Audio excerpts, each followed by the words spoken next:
Hai Sobat Atax, bertemu lagi dengan saya Purwadi Nugroho di channel kesayangan kita Atax Indonesia. Pada kesempatan kali ini kita akan membahas, men-sharingkan tentang tarif pajak orang pribadi. Seperti apa? Selanjutnya kita akan simak sama-sama ya.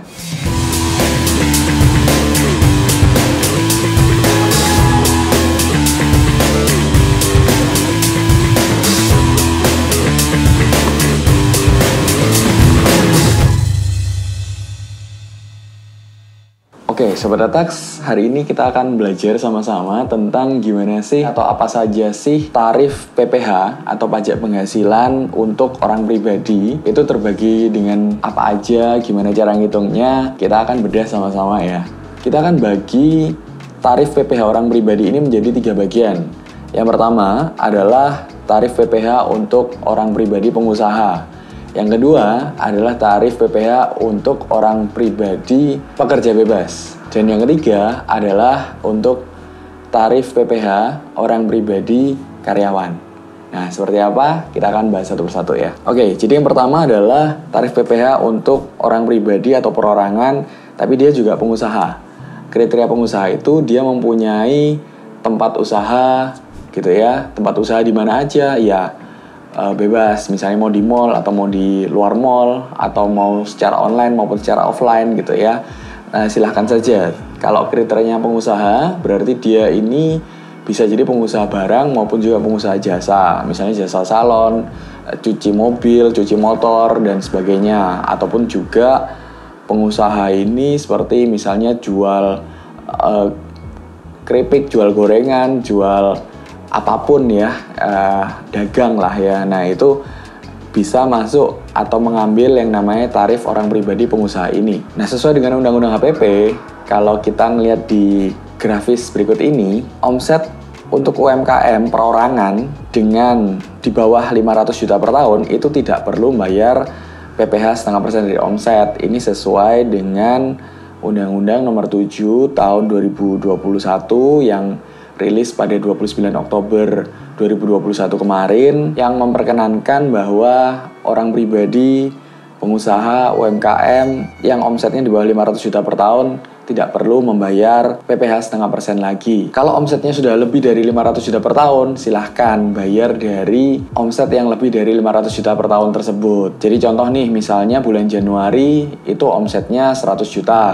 Bulan Februari omsetnya 150 juta, masih di bawah 500 juta kan. Bulan Maret omsetnya 100 juta lagi nih. Bulan April omsetnya 100 juta lagi nih. Kalau di total kan omsetnya sudah 450 juta. Nah, bulan Mei omsetnya katakanlah 200 juta. Nah, omset Mei yang 50 juta ininya tidak perlu membayar PPh 0,5%, tetapi selisihnya yaitu 200 juta dikurangi 50 juta yaitu 150 juta. Silahkan membayarkan PPh 0,5%-nya, teman-teman. Bulan Juni, Juli, Agustus, dan seterusnya silahkan membayarkan PPh 0,5%-nya. PPh 0,5% orang pribadi ini sampai video ini dibuat berlaku sampai 2025, yaitu 7 tahun semenjak 2018 atau semenjak PP 23 tahun 2018 itu diluncurkan, teman-teman. Sehingga 7 tahun setelah itu pengusaha orang pribadi itu masih bisa membayarkan pajaknya.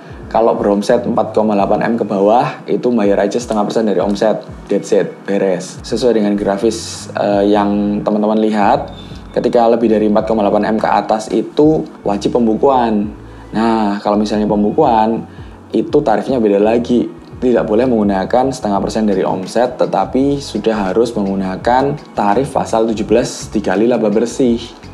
Berapa itu tarif pasal 17? Nah, ini teman-teman bisa ngelihat grafisnya, yaitu 0 sampai 60 juta kena 5%, 60 juta 1 sampai 250 juta kena 15%, 250 juta 1 sampai 500 juta kenanya 25%, dan juga 500 juta 1 sampai 5 miliar akan terkena 30%, di atas 5 miliar terkena 35%. Nah, tarif pajak inilah yang baru, teman-teman.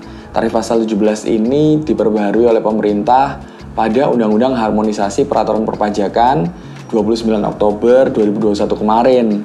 Sehingga ini berlaku 1 Januari 2022. Artinya, jika teman-teman mau menghitung pajaknya ataupun membayar pajaknya, silahkan nanti jika teman-teman menghitung pajak perorangan pengusaha jika lebih dari 4,8 M ini, silahkan menghitung dengan menggunakan tarif yang baru ini. Mulai tahun buku 2022 ke atas, teman-teman. 2021 masih pakai tarif yang lama saja. Berikutnya, jika omset kita udah lebih dari 4,8 M, efeknya bukan hanya ke PPh sebenarnya, tapi adalah PPN, teman-teman. Nah, memang kalau sudah lebih dari 4,8 M, ini nanti efeknya PPN. Jadi sebelum 4,8 M, ada baiknya kita harus mungkin men-tax planning atau membuat yang namanya badan usaha baru, yaitu CV atau PT, sehingga yang akan menjadi PKP adalah CV atau PT-nya teman-teman, bukan pribadinya teman-teman yang menjadi PKP.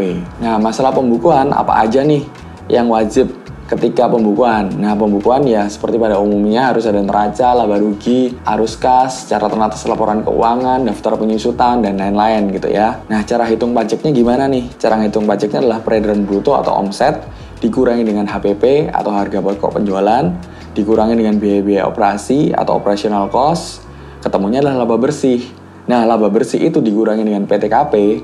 Nah, kalau PTKP, teman-teman bisa lihat di grafis yang berikut ini. Ketika laba bersih dikurangi dengan PTKP, akan ketemu yang namanya penghasilan kena pajak, teman-teman. Penghasilan kena pajak ini akan dikalikan tarif pasal 17. Itu akan menghasilkan yang namanya PPh terutang. Nah, PPh terutang ini nantinya akan dikurangi dengan PPh yang sudah dipungut oleh pihak lain, maupun juga PPh yang sudah dibayar lewat angsuran bulanan, akan ketemu yang namanya kurang bayar pada akhir tahun tersebut. Nah, kurang bayar inilah yang akan dibayarkan oleh Sobat Tax semuanya ke negara.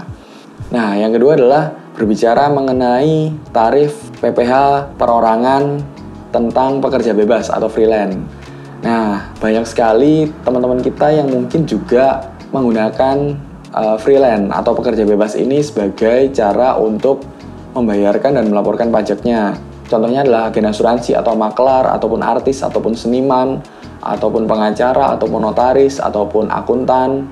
Semua profesi, semua juga seniman, semua freelancer itu akan mengenakan tarif PPh perorangan pekerja bebas, yaitu menggunakan norma.